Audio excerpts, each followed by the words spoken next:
নিরামিষের দিন চাইনিজ খেতে ইচ্ছা করছে, চলুন বানিয়ে ফেলি চিলি পনির। এখানে পনির নিয়েছি, এর মধ্যে নুন আর ব্ল্যাক পেপার মাখিয়ে রেখেছি, আর এখানে একটা টমেটো, ক্যাপসিকাম, আদা গ্রেট করে রেখেছি, আর সামান্য লঙ্কা কুচি, আর এখানে 3 চামচের মতন টমেটো সস নিয়েছি।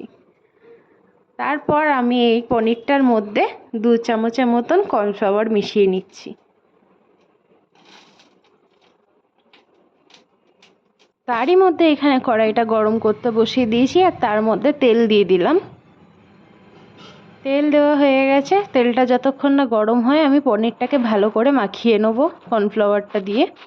দেখবেন সব কটার গায়ে যেন ভালোভাবে কর্নফ্লাওয়ার লেগে যায়। আমি যেরকমভাবে মাখাচ্ছি এরকম করে মাখিয়ে নেবেন। আমার মাখানো হয়ে গেছে দেখুন। এবার এক একটা দিয়ে ভালো করে লালচে করে ভেজে নেব।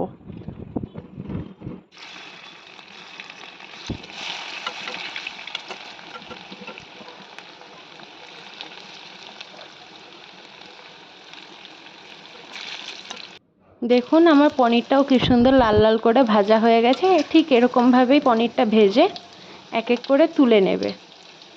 পনিরটা ভাজতে ভাজতে আমি এর মধ্যে চিলি পনিরের সসটা রেডি করে নিই। যেই সসটা নিয়েছিলাম ওর মধ্যেই সামান্য ডার্ক সয়া সস নেবেন, 1 চামচের থেকে একটু কম ভিনিগার, আর গ্রিন চিলি সস নেবেন। নিয়ে এইটাকে ভালো করে মিশিয়ে নেবেন।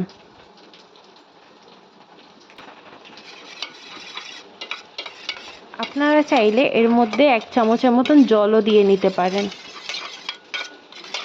তাতে এই সসটা একটু পাতলা হয়ে যাবে। তাতে আপনাদেরই সুবিধা হবে, না হলে সসটা পুড়ে যেতে পারে কড়াইয়ে দেওয়ার পরে। ব্যাস আমাদের সসটা কমপ্লিট। আর এখানে সব কটা পনিরও আমার ভাজা হয়ে গেছে। যেই তেলটায় পনিরটা ভেজেছি তারই মধ্যে আমি 2টো শুকনো লঙ্কা ফোড়ন দিয়ে ভালো করে একটু ভেজে নেব। ব্যাস একটু নাড়িয়ে নিয়েছি, ভাজা হয়ে গেছে। তার মধ্যে আদা কুচিটা দিয়ে দিলাম। আদা কুচিটা একটু নাড়িয়ে নিয়ে এর মধ্যে টমেটোটা দিয়ে দিলাম, দিয়ে ভালো করে একটু ভেজে নেব। এটা আদা কুচির সাথে সাথেই দেবেন, না হলে আদাটা পুড়ে যেতে পারে। তারপরে কাঁচা লঙ্কা কুচিটাও এর সাথে মিশিয়ে দিলাম, দিয়ে ভালো করে নাড়িয়ে ক্যাপসিকামটা দিয়ে দিলাম। ক্যাপসিকামটাও ভালোভাবে ভেজে নেব। এই সময় ফ্লেমটা হাইয়ে রাখবেন।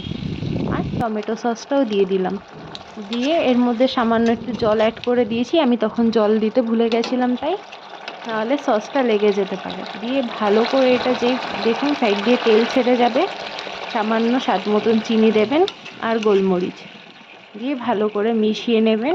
সসে যেহেতু নুন থাকে তাই এখানে চেক করে তারপর নুন দিয়ে নেবেন। তেল ছেড়ে গেছে, এবার এর মধ্যে আমি অ্যারারুট গোলা জল দিয়ে দিলাম। দেখুন কি সুন্দর গাঢ় হয়ে গেছে। এবার যতটা জল লাগবে গ্রেভি রাখতে চান অ্যাড করে দিয়ে ফুটে গেলে পনিরটা দিয়ে দেবেন। ব্যাস তৈরি হয়ে গেল আমাদের চিলি পনির। এরকমভাবে বানিয়ে কমেন্ট করে জানাবেন কেমন লাগলো, আর সাবস্ক্রাইব করে দেবেন এরকম নতুন নতুন ভিডিও দেখার জন্য।